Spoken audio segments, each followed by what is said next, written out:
Hello दोस्तों, कैसे हो आप सभी। तो धन्य एजुकेशन में आप सभी का हार्दिक स्वागत, अभिनंदन। आई होप आप सब बहुत अच्छे होंगे।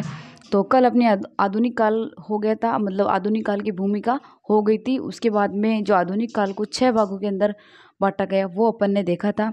अब 6 भागों के अंदर में अपने पहला आता है भारतेंदु काल। भारतेंदु काल जिसकी सामान्य बात अपन करेंगे, जिसकी भूमिका आज अपन देखेंगे। और फिर उसके बाद में जो भारतेंदु काल के जो कवि हुए वो अपन देखेंगे। तो सबसे पहले बात आती है कि भारतेंदु काल का जो टाइम है वो कितना है। तो टाइम मैंने कल आपको बताया था भारतेंदु काल का टाइम है 1850 ईस्वी से 1900 ईस्वी। 1850 ईस्वी से 1900 ईस्वी। तो अपने सबसे पहले हेडिंग लगा लेते हैं भारतेंदु काल।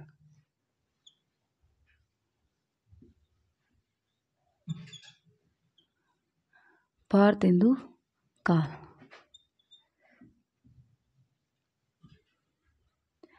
1850 ईस्वी से 1850 ईस्वी से 1900 ईस्वी। देखो वो भैया ने ना, थंबनेल बनाने वाले ने थोड़ी सी मिस्टेक कर दी। उन्होंने यहाँ ईस्वी की जगह संवत लिख दिया। तो आप उसे इग्नोर करके यहाँ जो क्लास के अंदर मैं बता रही हूँ वो ज़्यादा ध्यान रखना, क्योंकि उसमें वो टाइपिंग के टाइम उनसे मिस्टेक हो गई थी। तो भारतेंदु काल इसका टाइम अठाता है 1850 ईस्वी से 1900 ईस्वी। देखो इसके जो प्रवर्तक हैं, प्रवर्तक आपके पता ही है, नाम ही भारतेंदु जी के नाम से ही हैं, तो अपने प्रवर्तक भी भारतेंदु जी हैं। तो इसके जो प्रवर्तक हैं वो आपके आ जाएंगे भारतेंदु हरिश्चंद्र। इनका पूरा नाम है भारतेंदु हरिश्चंद्र। ये हरिश्चंद्र की इनको उपाधि मिली है। उसके बाद जब अपन भारतेंदु पढ़ेंगे तब अपन पढ़ेंगे। देखो कल मैंने आपको बताया था कि जो आचार्य रामचंद्र शुक्ल हैं उन्होंने जो आधुनिक काल है उसको गद्य काल कहा। तो देखो आधुनिक काल में सबसे पहले काल आता है अपने भारतेंदु काल, तो इसी को ही गद्य काल कहा उन्होंने, है ना। उसको भी गद्य काल कहा, इसको गद्य काल कहा, क्योंकि आपके आधुनिक काल के अंदर ही भारतेंदु काल आता है। तो भारतेंदु काल फर्स्ट काल आता है। तो आचार्य रामचंद्र शुक्ल ने इसको क्या कहा, गद्य काल। गद्य काल क्यों कहा वो मैंने कल आपको बताया था। तो कि भाई मैं अपन जब पढ़ेंगे आगे काल तब मैं आपको बताऊंगी गद्य काल कहा। देखो भारतेंदु आचार्य रामचंद्र शुक्ल ने इसे गद्य काल कहा। देखो और जो इसके बाद में जो डॉक्टर नगेंद्र हैं, डॉक्टर नगेंद्र ने इसको कहा पुनर्जागरण काल। देखो पुनर्जागरण काल क्यों कहा ये आप बताओगे मुझे क्यों कहा, क्योंकि एक बार टाइम पे आप जरा गौर फरमाइए। टाइम पे गौर फरमाइए कि आपके 1850 ईस्वी से 1900 ईस्वी के बीच ऐसी कौन सी घटना हुई, अपने देश में, अपने विश्व में। तो इसीलिए इसको पुनर्जागरण काल कहा गया, क्योंकि 1850 से 1900 ईस्वी के बीच में आपके हुई थी 1857 की क्रांति। 1857 की क्रांति हुई थी। तो उस टाइम जो क्या हुआ कि जो क्रांति हुई थी ना, फर्स्ट बार में वो क्रांति असफल हो गई थी। असफल हो गई तो जो अपने देश के वीर थे, जो युवा थे, वो घोर निराशा के अंदर आ गए थे। वो निराश हो गए थे और उनके अंदर जो उत्साह था वो खत्म हो गया था। देखो उसी उत्साह को ख़त्म करने के लिए, मतलब सॉरी उसी निराशा को ख़त्म करने के लिए जो अपने भारतेंदु काल के जो कवि हुए, इन्होंने अपनी रचना के माध्यम से ऐसे पद लिखे या ऐसी रचनाएं लिखी जिनके माध्यम से जो अपने युवा थे, जो घोर निराशा के अंदर आ गए, उनको पुनर्जागृत किया और उनको पुनः उत्साह के रूप में, मतलब उत्साह दिया और उनको पुनर्जागरण, मतलब जागृत किया कि नहीं अपन इस बार सफल हो सकते हैं। ऐसी इन्होंने रचनाएं लिखी। रचनाओं के माध्यम से, जैसे भक्ति काल के अंदर भक्ति का प्रचार प्रसार रचनाओं के माध्यम से पद लिख के, भजन कीर्तन करके ऐसे भक्ति का प्रचार प्रसार किया था। वैसे ही भारतेंदु काल के अंदर क्या हुआ, भारतेंदु काल के भी आपके रचनाएं लिखी। रचनाएं अपने जो युवा थे वो निराश हो गए थे क्योंकि क्रांति असफल हो गई थी। तो उनको लगने लगा कि अब अपन नहीं जीत पाएंगे। तो इन्होंने जितने भी कवि हुए ये इन्होंने राष्ट्र प्रेम के ऊपर लिखा और जो अपने राष्ट्र प्रेम पे लिखा, समस्या पूर्ति पे लिखी। जितनी भी रचनाएं हैं ये रचनाओं के माध्यम से जो अपने युवा हैं उनको पुनः जागृत करने के लिए ये रचनाएं की। तो इसीलिए इसको ना नवोत्थान काल या नवोन्मेष काल भी कहा जाता है। क्या कहा जाता है, नवोत्थान या नवोन्मेष काल। नवोत्थान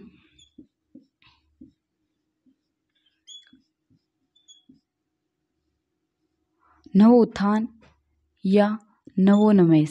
देखो ये इसलिए भी कहा जाता है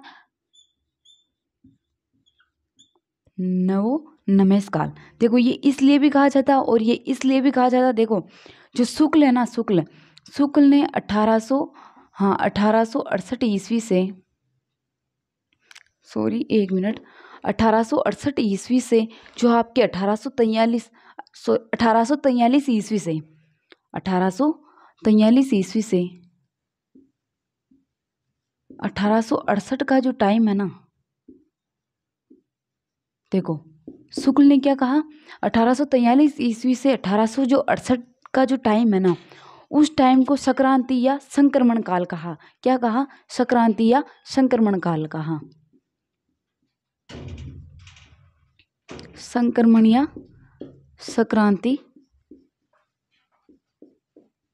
देखो ये क्या होता है, संक्रांति काल कहा, क्यों कहा?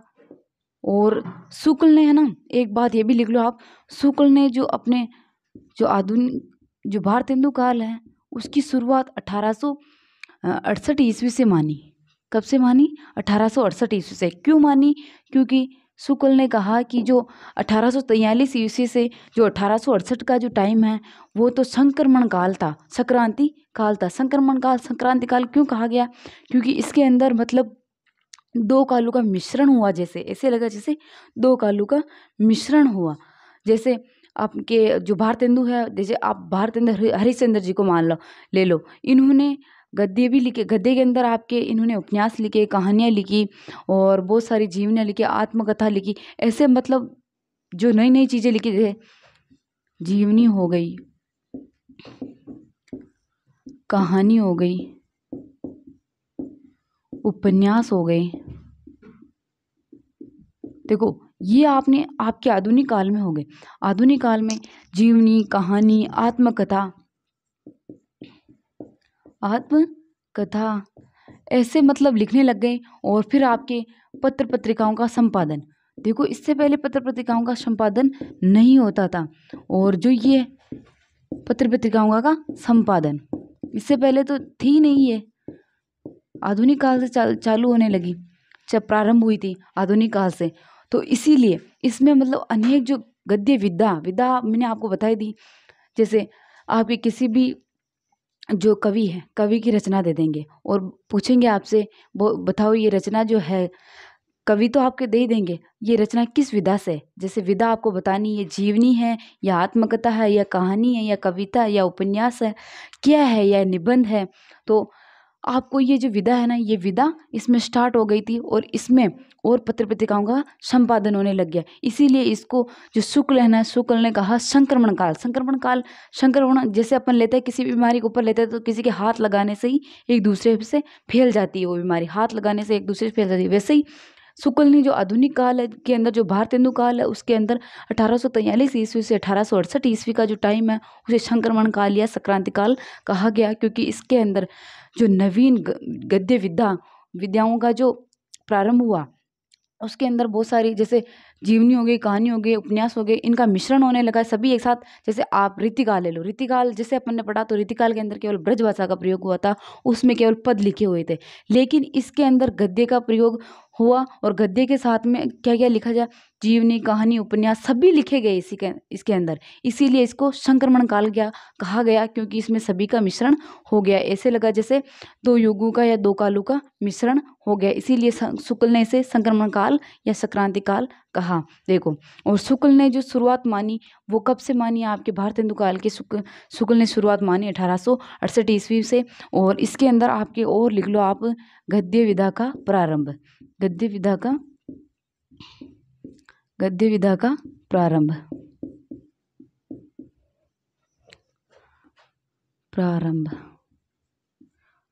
और आपके लिख लो खड़ी बोली का प्रयोग। जैसे वो आधुनिक काल पढ़ा था कल अपन ने, वो आधुनिक काल में सबसे पहले आपके भारतेंदु काल आ गया।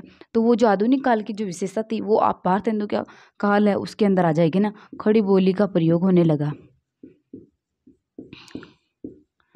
तो देखो ये हो गया आपके इसकी सामान्य जानकारी। इसके बाद अपन और आगे पढ़ेंगे। देखो जो भारतेंदु काल है उसका टाइम मिलता है 1850 ईस्वी से 1900 ईस्वी। इसके बाद इसके जो प्रवर्तक है वो है आपके भारतेंदु हरिश्चंद्र। और शुक्ल ने इसे गद्य काल कहा।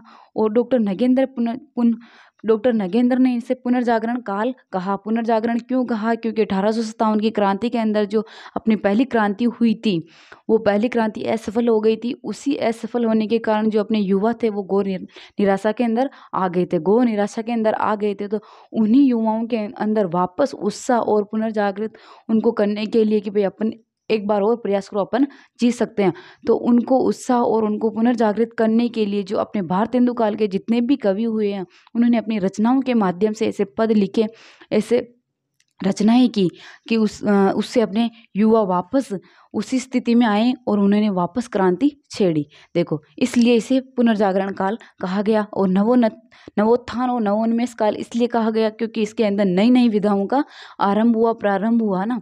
ऐसी नई नई विधाएं जैसे जीवनी, कहानी, उपन्यास, आत्मकथा, निबंध, ऐसी जो विधा है उनका प्रारंभ हुआ। इसीलिए इसे नवोन्मेष या नवोत्थान काल कहा गया। और शुक्ल ने 1843 से 1868 ईस्वी को जो काल था उसको संक्रमण काल कहा।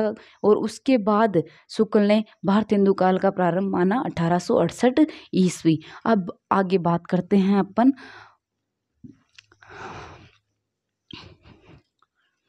देखो अब इसके बाद में आपके इसकी आ जाती है विशेषता। देखो ये विशेषता का जो क्वेश्चन है ना, इसमें अभी नेट में शायद एक किसी में क्वेश्चन आया था तो उसमें जो भारतेंदु काल है उसकी चारों विशेषता दे दी गई। और उसमें पूछ लिया गया है कि जो भारतेंदु काल है उसकी सबसे बड़ी विशेषता कौन सी है, सबसे बड़ी विशेषता कौन सी है। तो अब देखो आप भारतेंदु काल की सबसे बड़ी विशेषता में आपकी आ जाती है समस्या पूर्ति। अब ये समस्या पूर्ति ऐसे सामान्य अर्थ तो आपको आ रहा है कि भाई समस्या पूर्ति, हाँ समस्या पूर्ति समस्या का निदान करना या उपाय करना या समस्या को खत्म करना समस्या पूर्ति है। लेकिन ये समस्या पूर्ति वो नहीं है। समस्या पूर्ति क्या है वो मैं आपको बता देती हूँ ना। इसके अलावा आपके जो भारतेंदु काल है उसकी विशेषताओं में आते हैं आपके राष्ट्र प्रेम तो आपको दिखाई दे रहा है क्योंकि सभी जो कवि हुए उन्होंने राष्ट्र के ऊपर लिखा, युवाओं को पुनर्जागृत करने के लिए लिखा। देखो आपके इसकी सबसे बड़ी विशेषता आपसे पूछेगा, जो भारतेंदु काल है उसकी ही तीनों विशेषता देके आपके उसी में से पूछेगा कि भारतेंदु काल की सबसे बड़ी विशेषता कौन सी है। तो आप लिख लो भारतेंदु काल की सबसे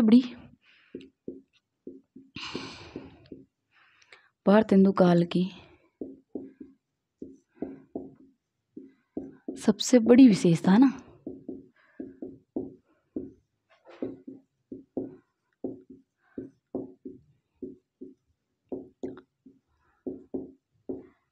सबसे बड़ी विशेषता है आपके समस्या पूर्ति। देखो इसको मैं समझाऊंगी, आप थोड़ा सब्र रखो ना। समस्या पूर्ति, अब ये समस्या पूर्ति क्या हो गई, ये अपने लिए समस्या पूर्ति, ये अपने लिए समस्या पैदा हो गई। समस्या पूर्ति होती क्या आखिरकार। इसके बाद में आपके आती है देश प्रेम, राष्ट्र प्रेम और समाज सुधार। इसके बाद में आपके आती हैं देश प्रेम, राष्ट्र प्रेम, एक ही बात है खैर पर कोई बात नहीं, दे रखी है तो देश प्रेम, राष्ट्र प्रेम और समाज सुधार। देखो अब आपकी प्रॉब्लम कहाँ खड़ी हुई, आपकी प्रॉब्लम यहाँ खड़ी हो गई कि ये चारों विशेषता दी हुई थी उस पेपर के अंदर और चारों विशेषता देकर के ये पूछ लिया कि भारतेंदु काल की जो सबसे बड़ी विशेषता थी वो कौन सी थी। तो अभी पढ़ने वाले ने सोचा देश प्रेम भी थी, राष्ट्र प्रेम भी थी, समाज सुधार भी था और समस्या पूर्ति भी थी, पर उसको ये नहीं पता कि समस्या पूर्ति जो थी विशेषता वो सबसे बड़ी विशेषता ही थी। तो आपको याद रखना है कि भारतेंदु काल की जो सबसे बड़ी विशेषता थी वो थी समस्या पूर्ति। अब देखो ये समस्या पूर्ति आखिरकार होती क्या है, समस्या पूर्ति आखिरकार होती क्या है। इससे पहले आप एक लाइन ये देख लो कि जो सबसे पहली जो समस्या थी वो थी आपके प्रताप नारायण मिश्र की। प्रताप नारायण मिश्र की देखो इनकी क्या समस्या थी, पपैया पपैया जब बोले पपीहा जब बोले पीहू कहाँ, पपैया जब बोले पीहू कहाँ। अब ये कौन सी समस्या, ये भी मैं बताऊंगी आपको। पपीहा जब बोले पपैया जब बोले पीहू कहाँ, पपैया क्या बोले पीहू कहाँ। पपैया जब बोले कि पीहू प्रियतमा, प्रियतमा कहाँ। देखो क्या होता है कि जो ये भारतेंदु है ना, भारतेंदु जो हरिश्चंद्र है, भारतेंदु हरिश्चंद्र, देखो भारतेंदु काल का नाम भी है, भारतेंदु हरिश्चंद्र जो कवि है, जो इसके प्रवर्तक है, उनका नाम है ना भारतेंदु हरिश्चंद्र। उन्होंने क्या किया, एक भारतेंदु जो काल है उसके अंदर एक भारतेंदु मंडल की स्थापना की। भारतेंदु मंडल के अंदर आपके कितने कवि आते हैं ये भी आपको पता नहीं होगा, मैं आपको बता दूंगी। भारतेंदु मंडल के कितने कवि आते हैं, भारतेंदु मंडल के आपके 8 कवि आते हैं। 8 कवि के अंदर क्या होता है कि जैसे ये रचनाएं लिखते हैं, रचनाएं लिखते हैं तो जैसे मैं अकेली मैं मेरे हिसाब से पढ़ रही हूँ, अब मैं कोई रचना करूँगी तो ज़रूरी तो नहीं कि मैं इतनी ज्ञाता हूँ कि मेरे को सब कुछ आ जाए, तो कभी ना कभी समस्या तो होगी, कोई ना कोई पद लिखते लिखते। तो प्रताप नारायण मिश्र रचना कर रहे थे, तो इन्होंने जो रचना कर रहे थे ना तब पद लिख रहे थे, तब इनकी समस्या आई थी पपैया जब बोले पीहू कहाँ। तो भारतेंदु हरिश्चंद्र हैं, इन्होंने एक मंडल की स्थापना की। उस मंडल के अंदर 8 कवि थे, तो ये इन्होंने 8 ने मिलकर ये फिक्स किया है कि भाई अपन इस दिन इस टाइम इस स्थान पे मिलेंगे। किसी के भी अगर कोई भी समस्या हो पद लिखने में, रचना लिखने में, तो अपन इस स्थान पे आके डिस्कस करेंगे। तो जो मंडल था इसके अंदर 8 कवि थे और इन्होंने स्थान निश्चित किया। और जब भी ये रचनाएं लिखते हैं, इनके कोई भी ऐसी समस्या आ जाती है पद लिखते लिखते, क्योंकि आपको पता है कि सोच समझ के तो कोई लिखा नहीं जाता, वो एक आ जाता है कि हाँ ये पॉइंट मिल जाता है, इसके ऊपर अपन जैसे जैसे लिखने लगते हैं तो अपने आप दिमाग में आती है चीज़ें, फिर ऐसे आके समस्या खड़ी हो जाती हैं।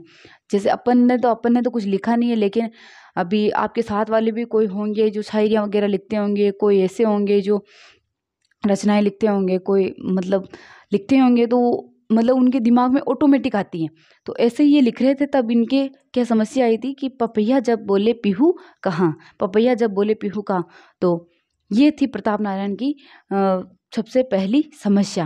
तो प्रताप नारायण मिश्र की थी पहली समस्या, और ये होती है समस्या पूर्ति, क्योंकि जो समस्या आ जाती है इनको ये सारे कवि मिल करके एक साथ हल करते हैं। अब आपके क्वेश्चन और ये आता है कि भारतेंदु काल का जो मंडल है उसके अंदर कौन कौन से कवि थे या कितने कवि थे।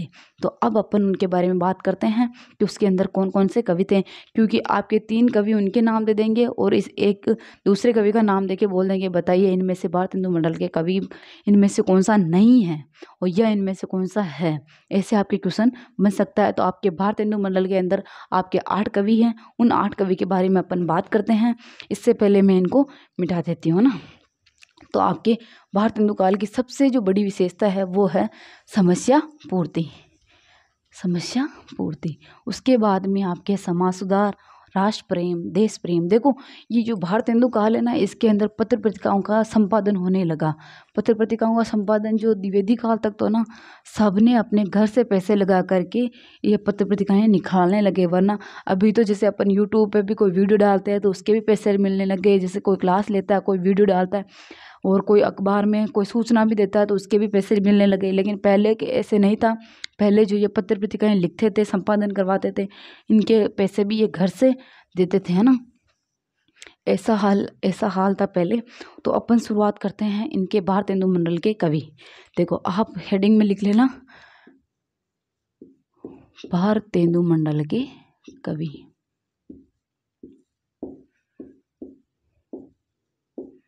आपके क्वेश्चन सीधा ही बनेगा भारतेंदु मंडल के कवि है या नहीं है। ऐसे 4 कवि दे के बोल देंगे, एक अलग दे देगा ना मंडल के कवि। और अपन भारतेंदु काल के अंदर ये 8 कवि पढ़ेंगे ना, 8 कवि है इसके अंदर, और ये 8 कवि अपन एक एक को डिटेल से पढ़ेंगे जैसे आगे पढ़ते आए। तो इसके अंदर आपके जो फर्स्ट कवि आ जाते हैं वो तो आपके आ ही जाते हैं अपने भारतेंदु हरिश्चंद्र। भारतेंदु हरिश्चंद्र।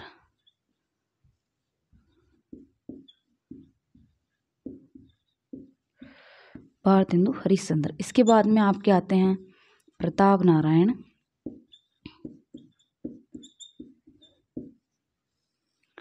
प्रताप नारायण मिश्र।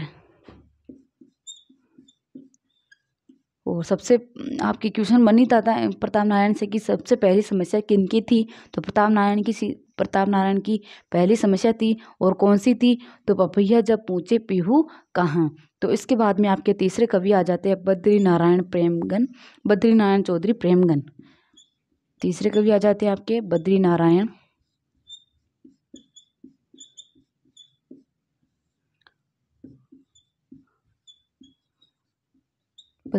चौधरी प्रेमगन। देखो ये प्रेमगन है ना, इनका जो उपनाम है ना वो आ जाता है प्रेमगन, है ना। तो इसको आप ऐसे ऐसे लिख लेना ना। और आपके जो चौथे कवि आते हैं वो आते हैं आपके अंबिकादास व्यास।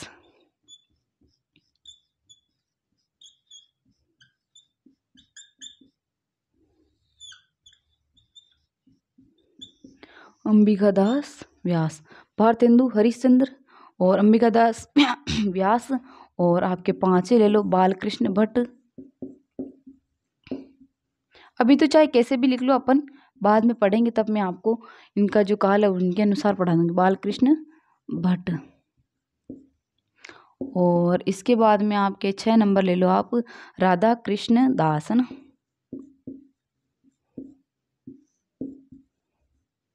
राधा कृष्ण दास। और 7 नंबर ले लो आप राधा चरण गोस्वामी, है ना। राधा चरण गोस्वामी।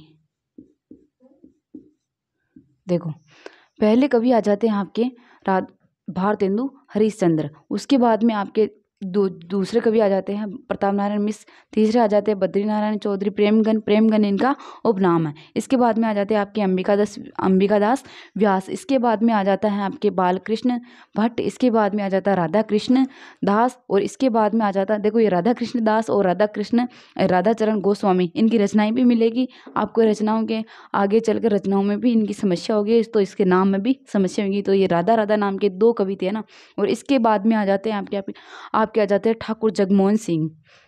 8 नंबर आ जाते हैं आपके ठाकुर जगमोहन सिंह। ठाकुर जगमोहन सिंह। तो ये हो गए आपके 8 के 8 कवि। तो कल अपन इनसे पढ़ेंगे, शुरुआत करेंगे अपने भारतेंदु हरिश्चंद्र। देखो भारतेंदु हरिश्चंद्र की जितनी भी रचनाएं हैं बहुत महत्वपूर्ण हैं। और इनकी कौन कौन सी रचनाएं, इन्होंने नाटक भी लिखे, उपन्यास भी लिखे, कहानियाँ भी लिखी और आत्मकथाएं भी लिखी। तो कल अपन भारतेंदु जी से शुरुआत करेंगे। तो आज अपने भारतेंदु जो काल है उसकी जो भूमिका है वो कंप्लीट होती है। और इस भूमिका से आपके एक ना एक क्वेश्चन तो बनेगा ही बनेगा। एक 2 नंबर के क्वेश्चन का आपके चांस है।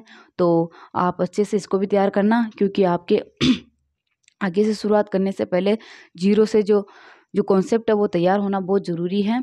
तो भारतेंदु काल जो आपके है कंप्लीट होता है। फिर अपन कल इसके भारतेंदु के जो कवि है, जो 8 कवि है जो मैंने आपके नाम लिखा दिए, वो पढ़ेंगे। तब तक के लिए सभी को धन्यवाद और कल मिलते हैं भारतेंदु जी के साथ में।